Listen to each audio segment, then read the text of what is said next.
नमस्कार।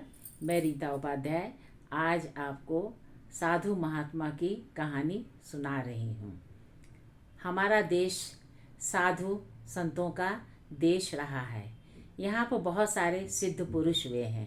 वे तपस्या करते थे और अपने अलौकिक तप के द्वारा बहुत सारे कार्य निर्विघ्न समाप्त कर लेते थे। आज मैं इसी संदर्भ में एक संत की कथा आपको सुना रही हूँ। एक संत थे, बड़े ही तपस्वी थे। वे हमेशा तपस्या और भजन कीर्तन में लीन रहा करते थे। एक दिन वह एक पेड़ के नीचे तपस्या कर रहे थे। जिस पेड़ के नीचे तपस्या कर रहे थे उस पेड़ पर एक बगुली बैठी थी। उसने महात्मा जी के ऊपर विष्ठा त्याग दिया। महात्मा जी की तपस्या भंग हो गई। उन्होंने आंख तरेर कर बगुली की ओर देखा। उनके तप का कुछ ऐसा प्रभाव पड़ा कि बगुली वहीं पर जलकर भस्म हो गई। यह देखकर महात्मा के मन में थोड़ा अहंकार हो आया। उन्होंने सोचा कि उनका तप तो बड़ा ही तेज है। वे भिक्षा मांगने निकले। पहले के संत भिक्षा मांग के ही अपना गुजारा करते थे। एक घर के पास पहुँचे। उन्होंने जोर की आवाज़ लगाई, भिक्षाम देही। थोड़ी देर के बाद उस घर से एक स्त्री निकली। उसने साधु से कहा कि आप थोड़ा इंतज़ार करिए, अभी मैं पति की सेवा में रत हूँ। मेरे पति की तबीयत ठीक नहीं है। जब मुझे फुर्सत मिलेगा तो मैं आपको भिक्षा दूंगी। तो महात्मा ने उसे घूर कर देखा। स्त्री ने कहा कि महात्मा जी, मैं कोई बगुली नहीं हूँ जो आपके दृष्टिपात मात्र से भस्म हो जाऊंगी। महात्मा को बड़ा आश्चर्य हुआ, क्योंकि वे जंगल में थे और जब यह घटना घटित हुई थी तो उन्होंने सोचा कि इस महिला को भला कैसे पता चला। लेकिन वो महिला तब तक घर के अंदर चली गई थी। महात्मा जी थोड़ी देर खड़े रहे। काफ़ी देर के बाद वो स्त्री निकली और उन्होंने भिक्षा पात्र में भिक्षा डाल दिया। महात्मा जी ने कहा कि पुत्री, सही सही बताओ, तुम्हें ये कैसे पता चला कि मेरे दृष्टिपात मात्र से बगुली भस्म हो गई है। तो उस स्त्री ने कहा कि अगर आप इस बात को जानना चाहते हैं तो मेरे गुरु कसाई से मिलिए। उसने अपने कसाई गुरु का पता दिया। महात्मा जी उसे ढूंढते हुए कसाई के पास पहुँचे। अब वे कसाई की दुकान पर पहुँचे। वहाँ बड़ी दुर्गंध आ रही थी। कसाई मांस काट रहा था और तौलकर लोगों को बेच रहा था। महात्मा जी वहाँ पर खड़े नहीं रहना चाहते थे, लेकिन उन्हें इस बात की बड़ी जिज्ञासा थी कि वह स्त्री कैसे सब बात जान गई।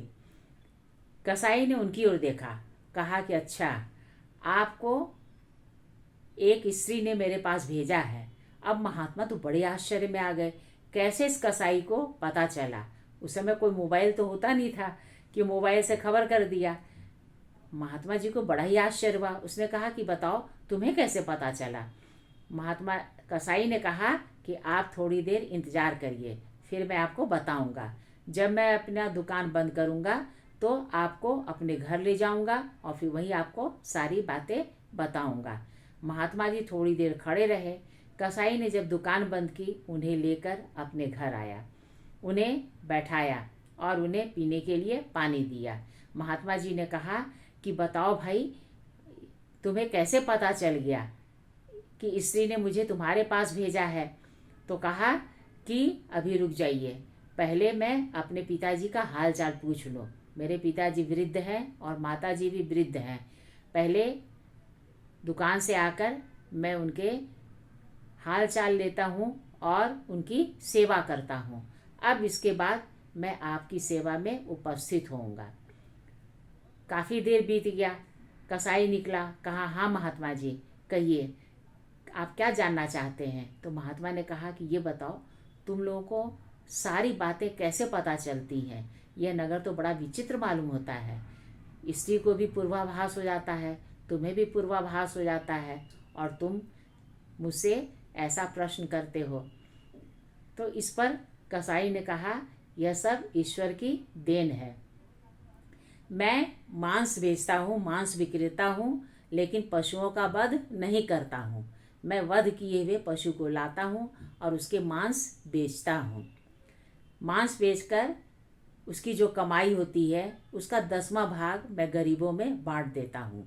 अपने घर में अतिथियों का सत्कार करता हूँ। मैं दुकान से आकर अपने माता पिता की सेवा करता हूँ, उन्हें खाना खिलाता हूँ, पत्नी की ओर देखता हूँ और फिर तब खाना खाता हूँ। यह मेरा धर्म है।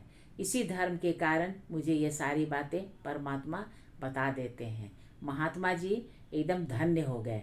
उन्होंने हाथ जोड़कर कहा कि आज से तुम भी मेरे गुरु हुए, कृपया मुझे भी गुरु दीक्षा दो।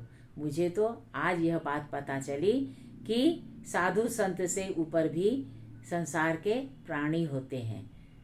यह कहकर महात्मा जी ने हाथ जोड़ लिया। कहिए आपको यह कहानी कैसी लगी? अगर अच्छी लगी हो तो कृपया लाइक और सब्सक्राइब कीजिएगा। नमस्कार।